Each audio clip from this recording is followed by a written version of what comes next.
देख रहे हैं। हम आज पति में अपने भोगों की इच्छाओं की ललक देख रहे हैं कि कितनी है, कि ये हमारी इच्छाओं को कितना पूरा कर सकता है। अगर ये हमारी इच्छाओं को 100% पूरा करता है तब तो ये पति है, नहीं तो कुछ नहीं है।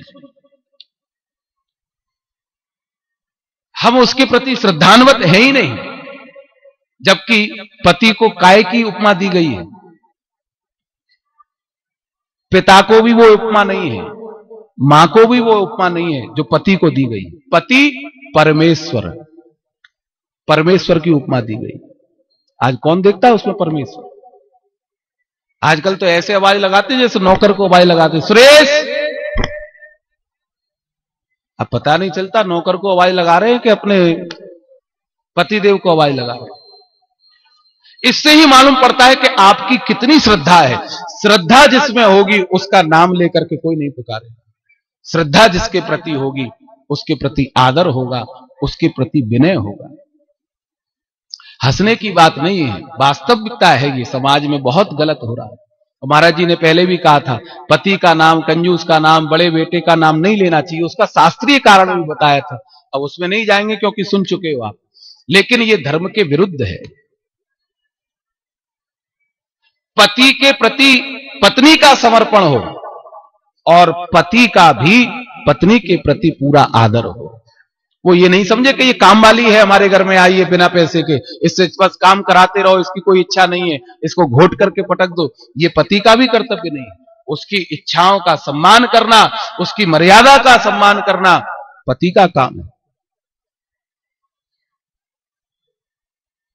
गाड़ी के 2 पहिए हैं, दोनों में बराबर बराबर हवा होगी तब तो बहुत बढ़िया गृहस्थ जीवन की गाड़ी चलेगी। एक में कम होगी, एक पंचर होगी, एक में ज्यादा होगी, तो फिर गाड़ी धक्के खा खा करके चलेगी और कहीं ना कहीं फिर पहिए निकलने की स्थिति आ जाती है। इसलिए भैया, पति पत्नी का जीवन भी सामंजस्य का जीवन है। उसको बनाए रखो, बराबर चलाओ। पत्नी अपने को आगे नहीं समझे, पति अपने को आगे नहीं समझे।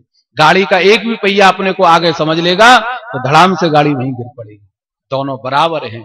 जीवन रथ के तुम 2 पहिए हो, दोनों एक साथ एक संग चलोगे तब जीवन का आनंद आएगा। इसीलिए पत्नी को पति में श्रद्धा हो और पति अपनी पत्नी का आदर करे, यही जीवन है। आज अहिल्या जी ने अपने पति का धन्यवाद किया, धन्य है उनका शाप भी मेरा कल्याण का मार्ग बन गया। क्योंकि परमेश्वर जो कुछ करते हैं वो हमारे भले के लिए करते हैं, बुरे के लिए तो कुछ करते ही नहीं है। इसीलिए उस पति परमेश्वर ने उस समय जो किया वो मेरे भले के लिए किया, ये आज सिद्ध हुआ।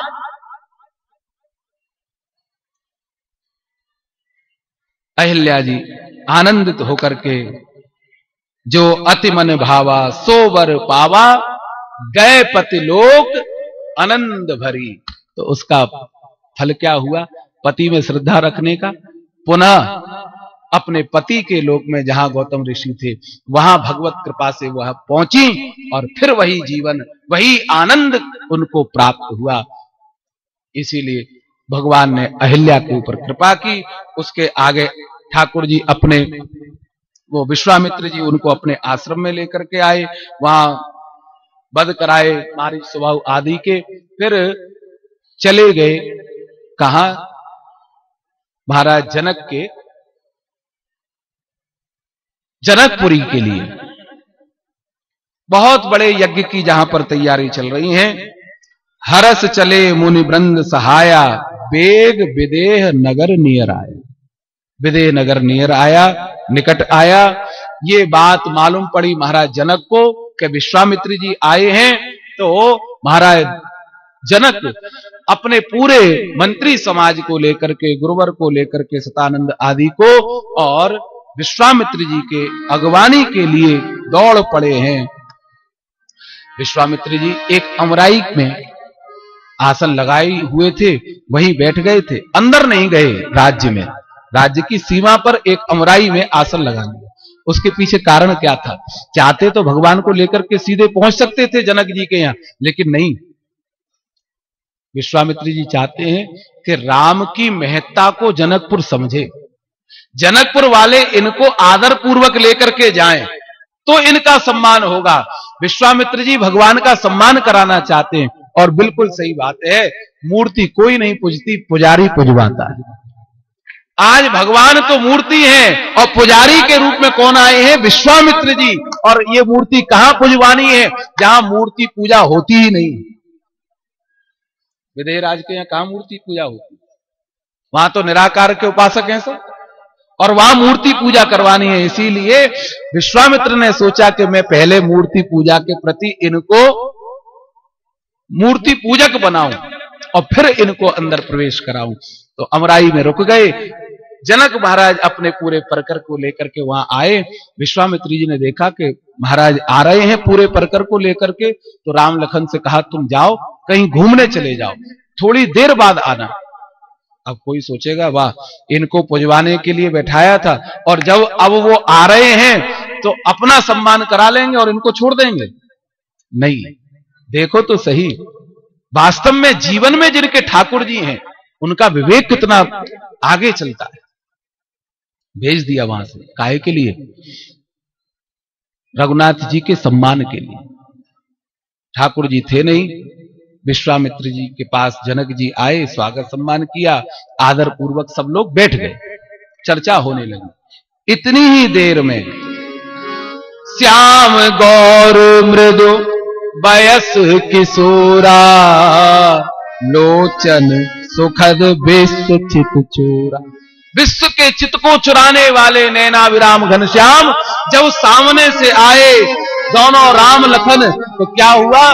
सबसे पहले विश्वामित्र जी उठे और विश्वामित्र जी के उठते ही जितनी सभा बैठी थी, उठे सकल जब रघुपति आए, उठे सकल जब रघुपति आए,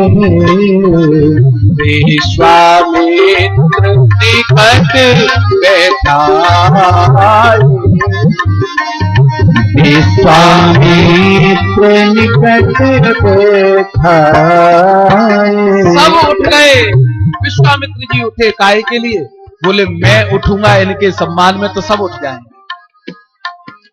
वैसे तो विश्वामित्र जी की उम्र बड़ी है, रामलला अभी छोटे हैं 15 साल के, तो ये काहे को उठे? लेकिन इनका सम्मान कराना था। तो जैसे ही विश्वामित्र जी उठे तो सब लोग उठ गए, महाराज जनक भी उठ गए, सब उठ गए। बोले कोई बड़ी हस्ती आई है इसीलिए तो ये उठे, और वास्तव में बड़ी हस्ती है ही है, इसमें क्या शक है। मूरत मधुर मनोहर देखी, भयऊ विदेह विदेह विसेखी। देह की सुध भूल गए महाराज जनक। अब तो हाथ जोड़ करके विश्वामित्र जी से पूछ रहे हैं, कहु नाथ सुंदर दो बालक। महाराज ये दो बालक कौन के हैं?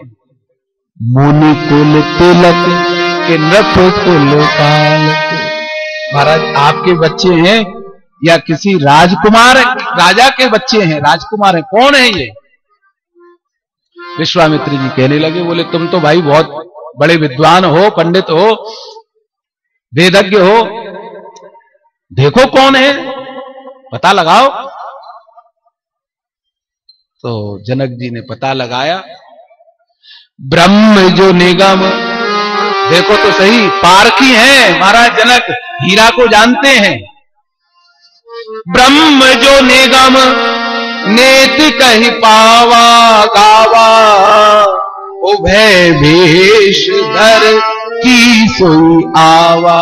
महाराज जिसको निगम ब्रह्म कहकर के बुलाते हैं, गाते हैं दिन रात, मुझे तो लगता है वह ब्रह्म आज रूप धारण करके इनके रूप में यहां आया है। महाराज इनको देख करके सहज विराग रूप मन मोरा, थकित होत जिन चंद चकोरा। मेरा मन वैरागी है लेकिन इनको देख करके आज अनुरागी बना जा रहा है। मैं अपने मन से कह रहा हूं, अरे ब्रह्मानंद को पकड़ो, ब्रह्म सुख को पकड़ो, ब्रह्म सुख को पकड़ो, लेकिन वो आज इस रूप रसामृत की ओर दौड़ रहा है। इन्हीं विलोकत अति अनुरागा, बरवस ब्रह्म सुखई मन त्याग। कह मुनि बिहस कहु नपनी का, बचन तुम्हार न होए अली। तुम्हारा वचन बिल्कुल झूठ नहीं है, तुम सत्य कह रहे हो। ये वही ब्रह्म निर्गुण निराकार आज सकुल साकार बन करके महाराज दशरथ के पुत्र के यहां जन्म लेकर के आए हैं। ये दो दशरथ के जोटा, रघुकुल मन दशरथ के जाए, मम हित लाग नरेश पठाए। मेरे हित के लिए महाराज दशरथ ने इनको भेजा है।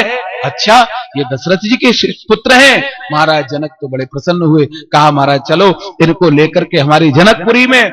जनक जी महाराज राम लखन को विश्वामित्र को लेकर के जनकपुरी में आए। अब रखें कहां इनको, इतने सुंदर सुकोमल राजकुमार हैं, तो रखें कहां? तो सबसे सुंदर जगह पूरी जनकपुरी में श्री किशोरी जी का महल है।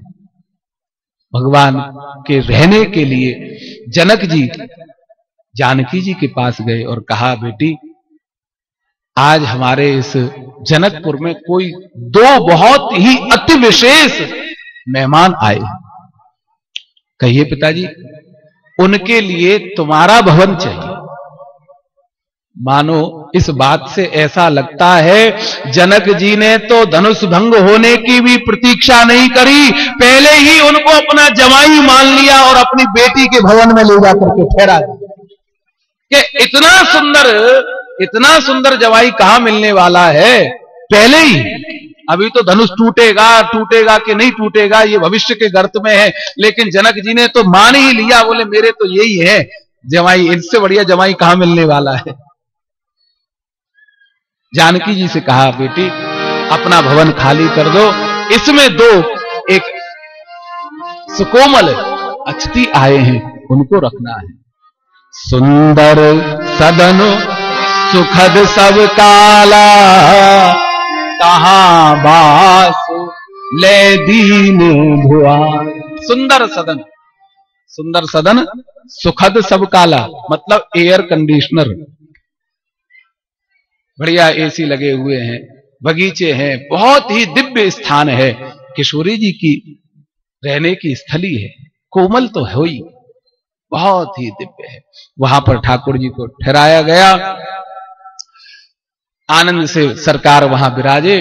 थोड़ी देर में गुरुदेव के पास में राम जी आए और कहने लगे गुरुदेव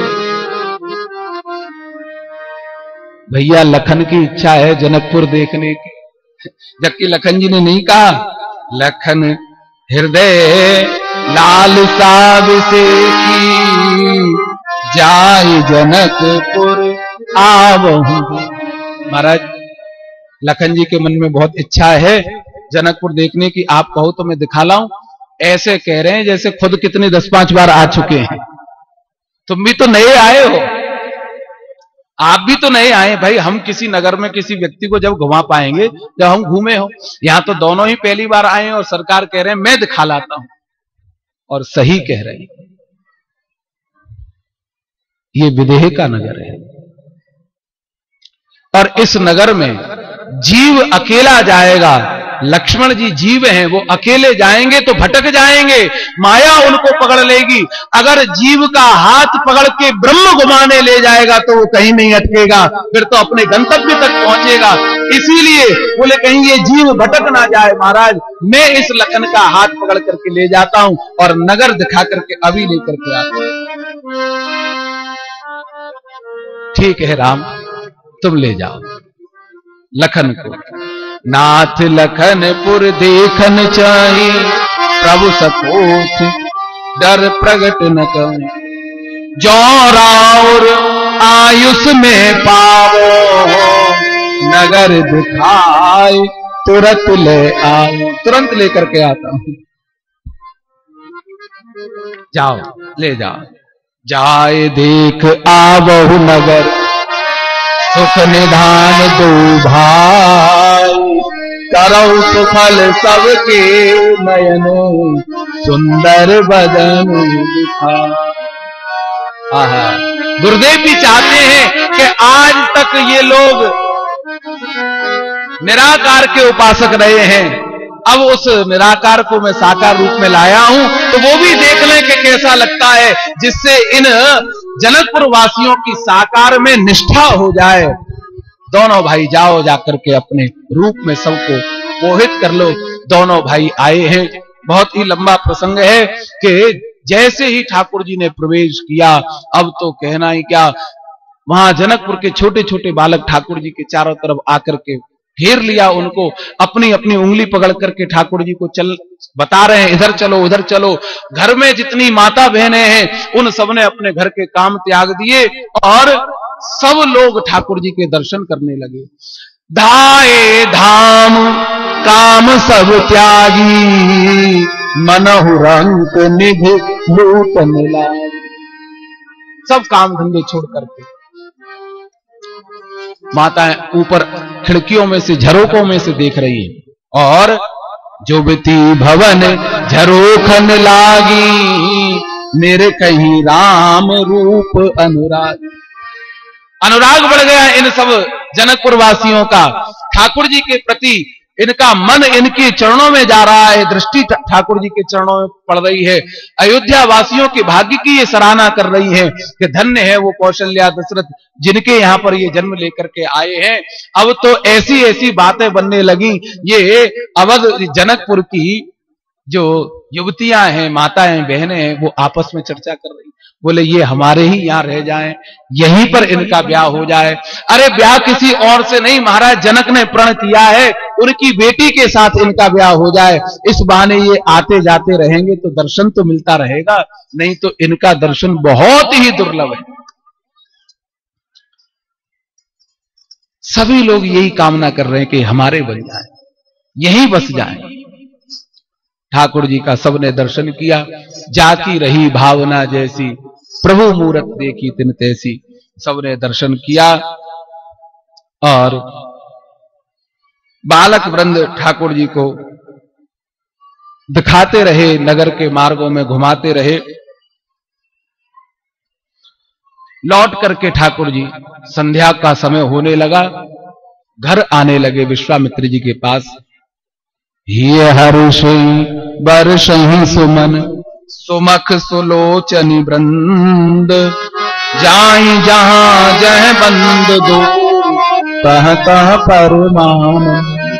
जगह जगह पुष्पों की वृष्टि हो रही है, लोग ठाकुर जी के ऊपर पुष्पों की वर्षा कर रहे हैं, सुमनों की वृष्टि हो रही है। इसका अर्थ क्या है?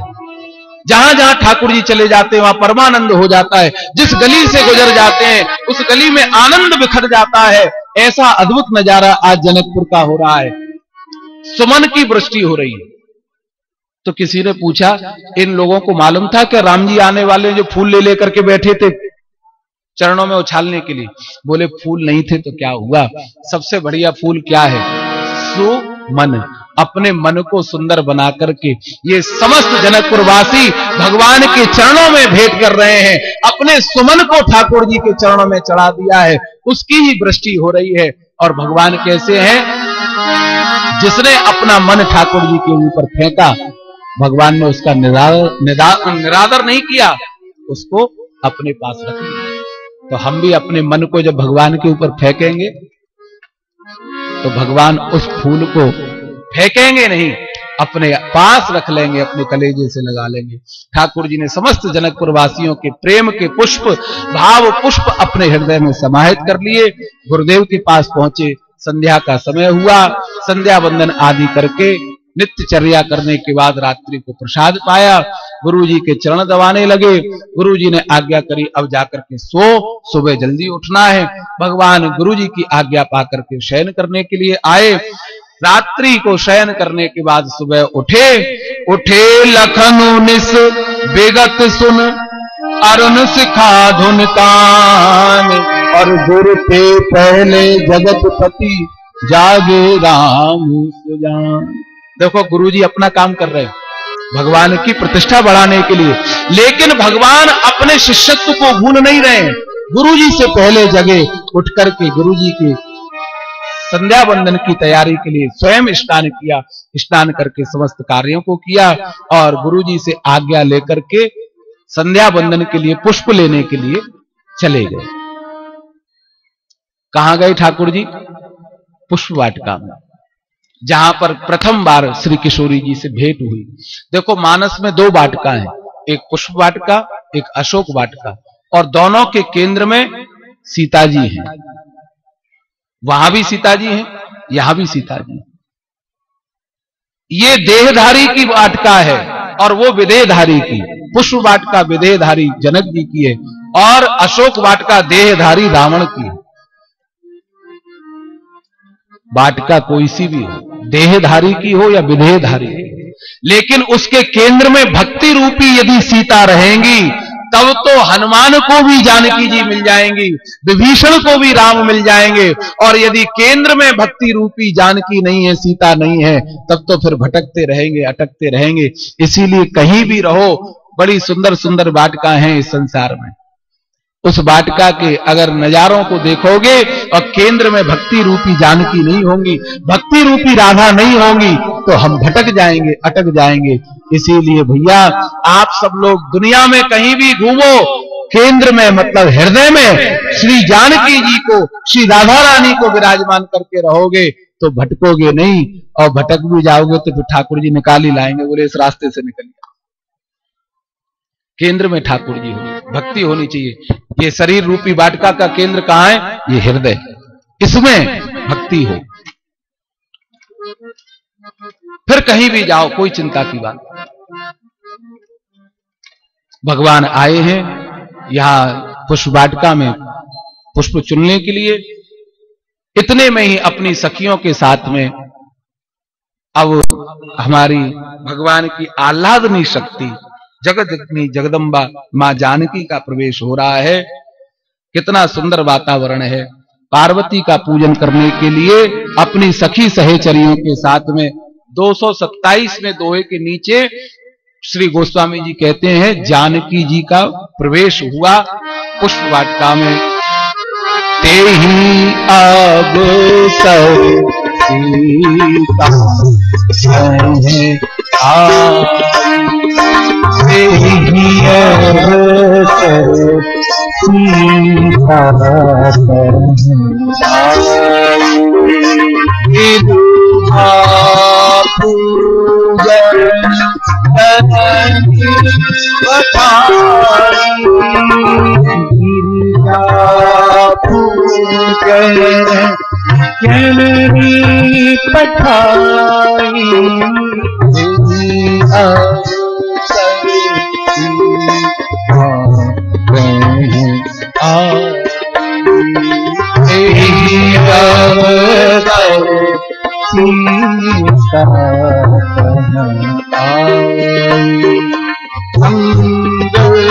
सखी सब सुभगे सयानी, रंग सखी सब सुभग सयानी,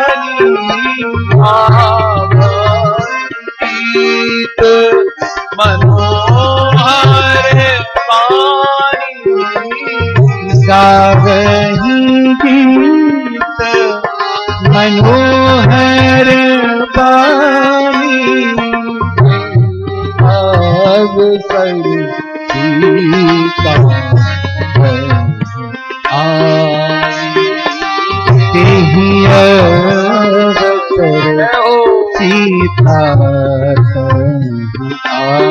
श्री किशोरी जी आई हैं अपनी सखियों के साथ में, गीत गाती हुई नवेली सखियां उनके साथ आई। इन सखियों के झुंड में से एक सखी बिछट गई और उसने सरकार का दर्शन कर लिया। दर्शन करके उतावली हो गई भगवान के उस रूप सामर्थ का वर्णन करने के लिए कि जाऊं जाकर के किशोरी जी को बताऊं। तुरंत दौड़ पड़ी, लौट करके आई है जानकी जी के पास में और कहने लगी किशोरी चलो यहां से चलो, मैं तुमको आज बहुत ही सुंदर दर्शन कराऊंगी। अरे कैसे सुंदर है बता तो सही। बोले मैं वर्णन अपनी जीवा से नहीं कर सकती। क्यों? श्यामले गौर किम कहो बखानी, श्याम गौर किम कहो बखानी, गौर बखानी क्या गौर की कहाँ बखानी अनयन नयन गिरा अनयन नयन। जानकी जी मैं क्या बताऊं, इतने सुंदर है, मेरी आंखों ने देखा है लेकिन उसके जीवा नहीं है, और जीवा जिसका वर्णन कर सकती है लेकिन उसने देखा नहीं है क्योंकि उसके नेत्र नहीं। कैसे मैं उसका निर्णय करूं? इसलिए आप चलो, आप चल करके दर्शन करो। लेकर के आ गई, एक सुंदर लता भवन के पीछे से ठाकुर जी का दर्शन श्री किशोरी जी ने पाया। किशोरी जी आती उससे पहले लखनलाल को मालूम हो गया, तो उन्होंने श्री ठाकुर जी का दिव्य श्रृंगार कर दिया। पुजारी का काम हो, जब दर्शन करने वाले आए तो सुंदर श्रृंगार करके रखे ठाकुर जी का। तो यहां पर लखनलाल पुजारी हैं और ठाकुर जी हैं, उनके दिव्य श्रृंगार को कर दिया। रामलला पूछने लगे, लखन ये क्या कर रहे हो? बोले प्रभु शांति से बैठे रहो, दर्शनार्थी आ रहे हैं और मूर्ति एकदम सुंदर दिखनी चाहिए। अच्छा भैया, श्रृंगार करके बैठा दिया। जैसे ही जानकी जी के साथ सखियां आई, एक लता के पीछे ठाकुर जी बैठे हुए थे। लखनलाल ने क्या किया, मंदिर में भगवान के दर्शन जब हम करने जाते हैं तो पर्दा रहता है, एकदम से दर्शन नहीं होते, पर्दा हटता है तब दर्शन होते। तो आज पुजारी जी ने पर्दा हटाया। पर्दा काय का है? लताओं का। लता भवन ते प्रगट, लता भवन ते प्रगट भय, ते ही अवसर दो भाई, निकसे जन जुग विमल विधु, जलद पटल बिलगाय। ठाकुर जी का दिव्य दर्शन किया जानकी जी ने। शोभा सीव सुवग दो वीरा, नील पीत जल जाव सरी। आंख खुली की खुली रह गई। अपने नेत्रों से ठाकुर जी के एक एक अंग को अपने हृदय में चित्रित कर रही हैं किशोरी। और वास्तव में भगवत दर्शन का यही स्वरूप है। आंखों से देख करके उस चित्र को अपने चित्त में छाप लो, वो दर्शन का लाभ है। तो जानकी जी ने ऐसा ही किया, दर्शन किए। सखी कहने लगी चलो देर हो रही है, मां प्रतीक्षा कर रही होंगी। इधर लखनलाल भी ठाकुर जी को लेकर के चल दिए। भगवान का दर्शन हो गया। अब पूजन तो पहले कर चुकी थी, लेकिन पुनः पूजन करने के लिए गई और वहां जाकर के माता के चरणों में जानकी जी ने प्रार्थना की, जय जय गिरवर राज किशोरी, जय महेश मुख चंद चकोरी, जय गज बदन षडानन माता, जगत जननी दामनी दुखदाता। हे जगदम्बा, हे जगत जननी, आप सबके हृदय में निवास करती हो, घट घट के हृदय की जानती हो, मेरे भी हृदय का आप मनोरथ जानती हो। मेरा मनोरथ है जो अभी अभी नैना विराम घनश्याम को मैंने देखा है, उनके चरणों की मैं दासी बन जाऊं। इतना कहा जानकी ने, देवी जी की मूर्ति प्रकट हो गई और कहने लगी, चिंता मत करो जानकी, मन जाहे राज मिलहि सोवा, सहज हरे सामोरा, करुणा निधान सो जाए तीर, सनेह जानत राम, माती भोगी आशीष सुनती, सहित ही हर्षी तुलसी भवानी, पूजे पूजे पूजित परम मंदिर। चिंता मत करो, मन जाए राचेऊ, जो तुम्हारे मन में सोचा है वही तुमको मिलेगा। इतना कहा, किशोरी जी प्रसन्न हो गई और प्रसन्न होकर के तुलसी की और पार्वती की पूजा करके अपने घर को गई। अब घर को गई हैं, ठाकुर जी भी गुरु जी के पास आ गए। इस प्रकार से ये दिन भी सानंद संपन्न हो गया। अब दूसरे दिन की बात, महाराज ने धनुष यज्ञ की घोषणा कर रखी थी। उस धनुष यज्ञ का समय आ गया।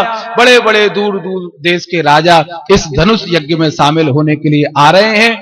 तो उस धनुष यज्ञ की रंगभूमि में विश्वामित्र जी महाराज भी अपने दोनों चेलों को लेकर के जा रहे हैं। तो आओ हम भी चलते हैं भाव और प्रेम के साथ में। आज जनकपुर में मेला लगा है और हमारे भैया की मातृभाषा का एक भजन आज मिथिलानियां आपस में चर्चा कर रही हैं। मिथिला के जो पुरुष हैं वो आपस में चर्चा कर रहे हैं, अरे भैया चलो आज मिथिला में बहुत सुंदर मेला लग रहा है, चल करके देख आवे, फिर ऐसा मौका मिलेगा कि नहीं मिलेगा। तो गाते हुए जा रहे हैं, कह रहे हैं लागल, अरे लागल जनकपुर में मेला, देखई के हमार मनवा करेला। लागल जनकपुर में मेला, देखई के हमारा मनवा करेला। लागल जनकपुर में मेला, देखई के हमार मनवा करेला। लागल जनकपुर में मेला, देखई के हमार मनवा करेला। अरे राजा जनक जी धनुष प्रण कैलन, राजा जनक जी धनुष प्रण कैलन। राजा जनक जी धनुष प्रण कैलन, राजा जनक जी धनुष प्रण कैलन। देखो भैया ये गीत गाने का काम वैसे तो सखियों का है, और हमारी किशोरी जी की सखी शैलजा बहन आ जाए तो फिर बात ही क्या है। हाँ ये दीदी यहीं बैठ जाओ, यहीं बैठ जाओ, बैठ जाओ। अब देखो दीदी गाएंगी तो और ज्यादा आनंद आएगा।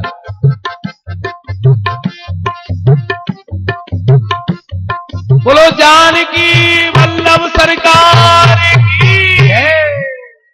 आप गाओ दीदी, हमको भी आनंद आएगा। पीछे बोलूंगी। अरे लागल जनक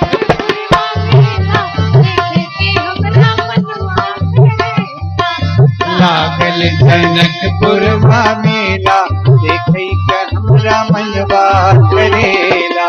राजा जनक जी धनुष प्रण कैलन, राजा जनक जी धनुष प्रण कैलन। प्रण कैलन, धनुष प्रण कैलन, प्रण कैलन, धनुष प्रण कैलन। अरे कौन वीर तोड़े अकेला, देखई के हमारे मनवा करेला। अरे बहुत राजा आएंगे, देखते हैं कौन तोड़ेगा, हमारे मनवा करेला। लागल जनकपुर में मेला, देखई के हमारे मनवा करेला। लागल जनकपुर में मेला, देखई के हमारे मनवा करेला। देश विदेश के राजा आइलन, देश विदेश के राजा आइलन। देश विदेश के राजा आइलन, देश विदेश ताली से राजा आइलन। राजा आइलन, महाराजा आइलन, राजा आइलन, महाराजा आइलन। एक अलबेला, देखई के हमारे मनवा करेला।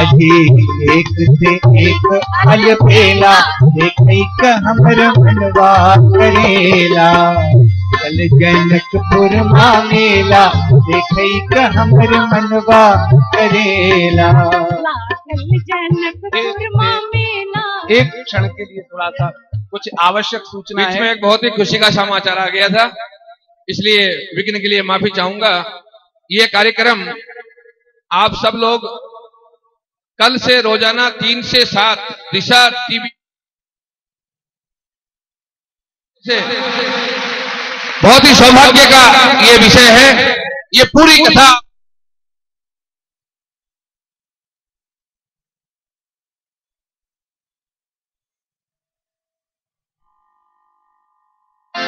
वो लागल जनकपुर में मेला, देखई के हमारे मनवा करेला। लागल जनकपुर मेला देखै के हमर मनवा करेला। स्वामित्र महामुनि आए, बक्सर शहर से बाबा आइलन, अक्सर शहर से एक बाबा आइलन, बाबा आइलन, बाबा आइलन, बाबा आइलन। अरे बाबा आए हैं बक्सर से, अरे बाबा आए हैं तो बाबा आए हैं। संग में ली आइलन बैठे चेला, देखे के हमरा मनवा दो चेला अपने संग में लाए हैं। बैठे चेला, देखे के हमर मनवा करेला। लागल जनकपुर में मेला देखै के हमर मन